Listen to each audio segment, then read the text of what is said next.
So there's tons of business books out there that teach us how to be successful. And the basic rule is if you do the things that they do, you can have similar results. Well, it's not what you do that matters. It's the why you do it that takes you from achieving results that are similar to everybody else to catapulting you ahead and being a leader in everything that you do. It's not what you do, it's why you do it.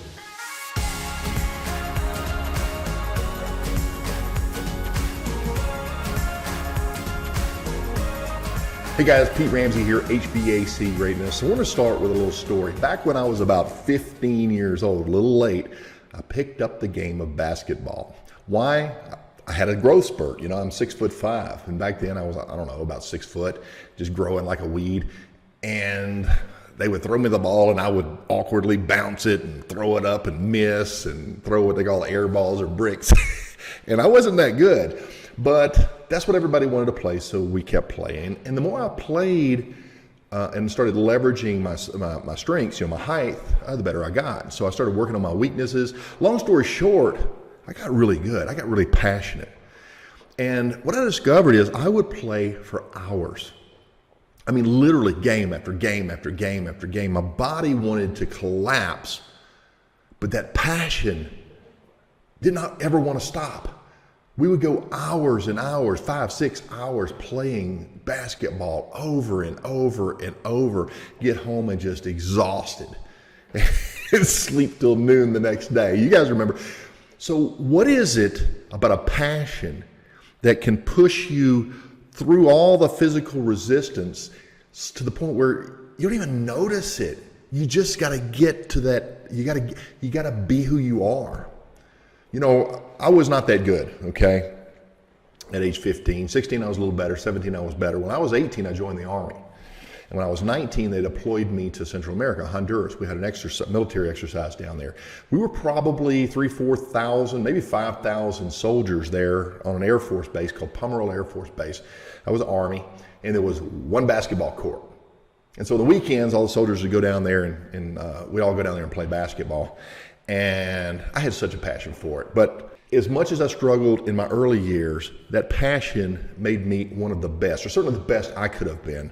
You know, I didn't have the physical talent that a lot of the other skilled pros do, but I had that drive, and I had enough physical advantage that it worked. So long story short, they decided to assemble a team to play against the country's professional team. And they said, get the big white kid out of engineer platoon. That boy can ball. And that was me, no kidding.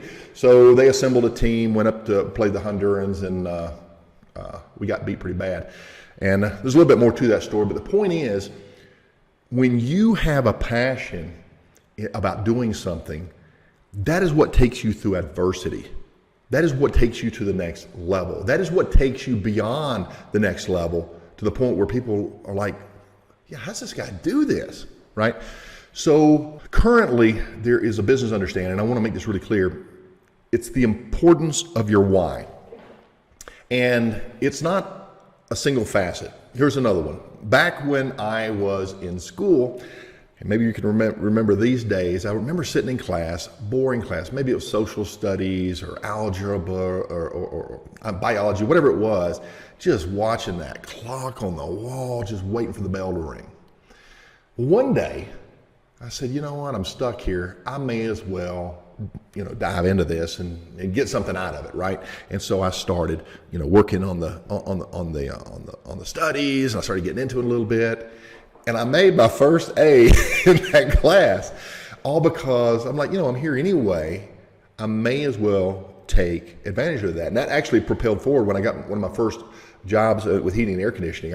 I worked for a big company, and I was sent out on these big systems. It had pneumatic controls, it had chiller systems and things that was a little bit above my skill set, but I was qualified to go put grease in the bearings and change the filters and check the refrigerant charge and things like this. Well, while I was there, because I had a mandatory so much time I had to spend there. That was the way they did it back then. You know, they don't want to see you in and out of there and us charging the money we are. They want to see you there for several hours. So I would go around and measure stuff and test stuff, and I learned so much on my own. And whatever I didn't understand, I'd bring that, remember the modern refrigeration and air conditioning book? I'd bring that around and open it up and read about it and check this with my meter and stuff like that. I learned a lot just by taking advantage of the time that I had right in front of me. So that was another skill set. Now here's another one. Now this didn't happen, this will give hope for you on your employees. This didn't happen to me well into my 30s. I had sold my heating and air business, and I went to work for Lennox. I was a territory manager, and I had a big rural territory, which means I traveled a lot. And so my vice was back then, still is to this day, was coffee. I just love coffee. So I had my little mug that I would always fill up and everything else. So I didn't have to, pay for cups, those throwaway cups, disposable cups.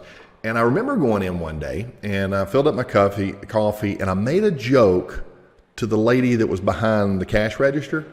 And, because I'd already bought gas, and, we put that on the Lennox card back then. And I remember her laughing, and she said, "Yeah, don't worry about the coffee. It's on us today." And I thought, "Well, thank you." And I walked out the car, and I thought, I wonder if I could do that again. And so I started taking, every time I would go into these little convenience stores, I would kind of toy with the employees and try to get that free cup of coffee. And I kept getting more and more free coffee. But here's what I discovered in this.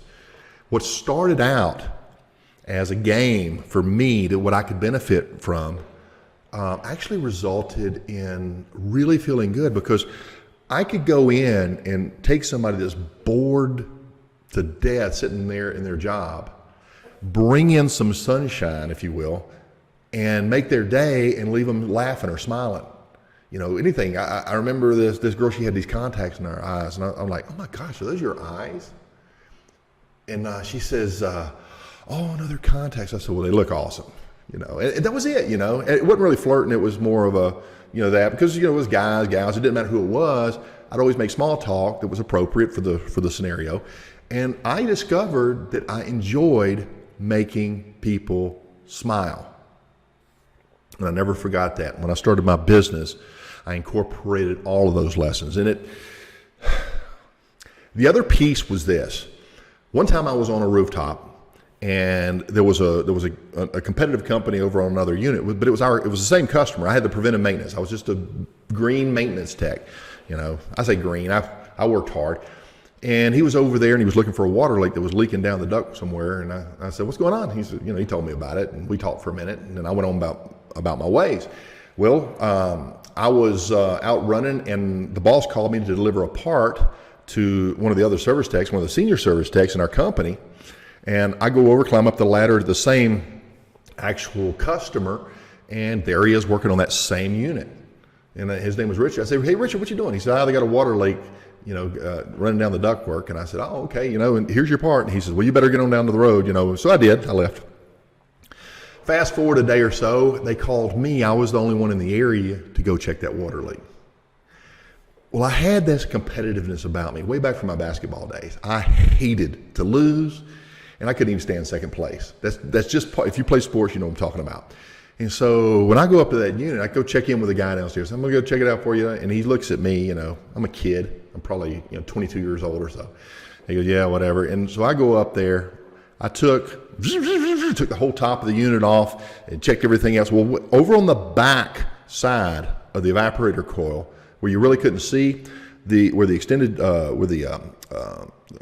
drain pan extended out a little bit, the water was trickling over there, going right down the return duct. Why? There was a buildup of algae. Went down, got the wet vac, hooked it up, sucked everything out, cleaned everything, put some drain pan tablets in there, the chlorine tablets we put in back then, and cleaned everything up, sealed it, everything, boom, went down, told the guy, I said, "You're good."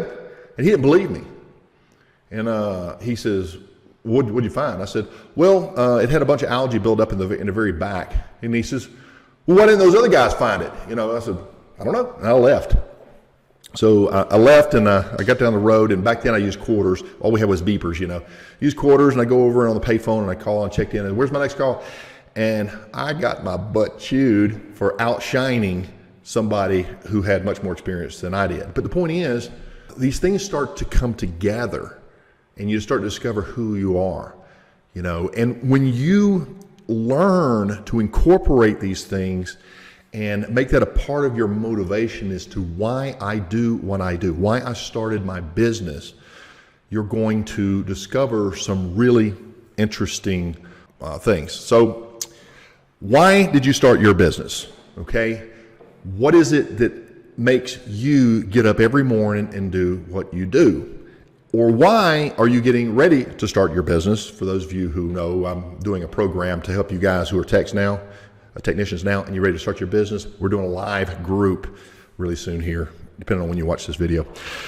So what we have to do when we discover our why is not only go through the exercise to discover them, but to stay focused on them and realize we don't have just one why. It usually comes in layers. It starts with you. So what is your core personal reason why you're doing this business? And it could be for financial security. That's fine.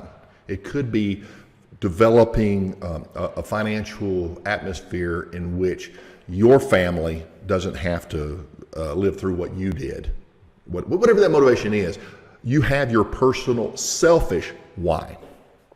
As we extend that circle out a little bit, there are those who are directly around you and your why and what it means to them, right? And so I used to carry a photo of my children around up on the visor, and I would look at it. I had some tough days when I first started. This is for them, right? This is for my babies. And I got out there and I hustled and I did things just like on that basketball court. My muscles ached, I was sweating, I was exhausted, but I just kept going because I knew what my why was. And I was passionate about that. Well, there's you, there's your immediate family, and then there's the community that your business influences. What is your why there? Why did you start a business? And what is it about that business motivation that is so awesome that your customers listen to you talk about that and oh my gosh, I want you doing my installation. I want you maintaining my equipment, right? So what is that? So in my case, I discovered how much I really enjoyed satisfying customers. I had known that before, bits and pieces, because there was nothing, for me, there was nothing any more powerful than to hear, oh my gosh, thank you so much. You're our hero. Oh my gosh, we're so glad to see you. Oh my gosh, and that became a powerful motivation for me. Now, what is your why? And what does that look like for your business? So again, you have your personal reason. What does this do for you? How does this satisfy you at that core level? You have your family reasons or your immediate association. It could be your girlfriend, it could be your wife, it could be your children, it could be your parents. It just depending on where you are in that stage. What is it that you get motivated about to go out and have the success that you need to in order to support them? And what is your community reasons? And generally this is your employees as well as your customers. And I'm going to give you an example on this. I have a customer. We go through a full exercise on this, and this is really key. I mean, there's companies that are spending thousands of dollars just to discover their why, and you're going to get it for free. All you have to do is just go through and listen to me.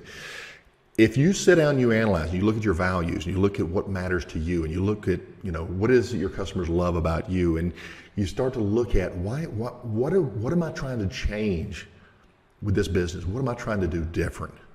And here's what you're going to discover. Like my buddy Paul, I'm talking about. When I asked Paul this question, he says, Pete, when I worked for those other companies, it was always money, money, hustle, hustle, money, money, hustle, hustle. And I loved taking pride in my work. And they would rush me off the job. I couldn't take pride in my work. I didn't do it to the level that I wanted to, and the customer didn't get what they paid for. He says, so when I started my business, he said, I wanted us to slow down so that my employees could take pride in what they do and feel good about their skills They feel good about our company and the work that we do. And I want my customers to know that they got what they paid for and more. That's why I started this business.